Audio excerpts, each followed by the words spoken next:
மக்கள் எல்லாரும் உங்களுக்கு தற்குறிகளா?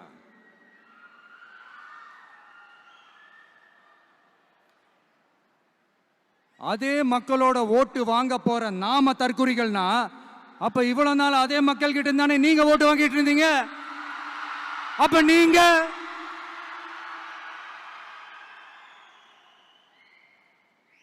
அந்த மக்களுக்கு நீங்க காட்டுற மரியாதையும் நன்றியும் இதுதானா? ஒண்ணு மட்டும் சொல்றேன், எழுதி வச்சுக்கோங்க. இந்த தற்குறின்னு சொல்றீங்கல்ல, இந்த தற்குறிகள்லாம் ஒன்னா சேர்ந்துதான் வாழ்நாள் பூரா விடையை கண்டுபிடிக்காத முடியாத அளவுக்கு உங்க அரசியலே ஒரு கேள்விக்குறியாக்க போறாங்க.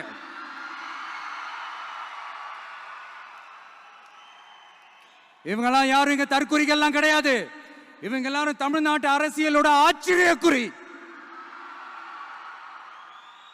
இவங்க எல்லாரும் தமிழ்நாட்டு அரசியலோட அந்த மாற்றத்திற்கான அறிகுறி. சும்மா லாஜிக்கே இல்லாம தற்குறி.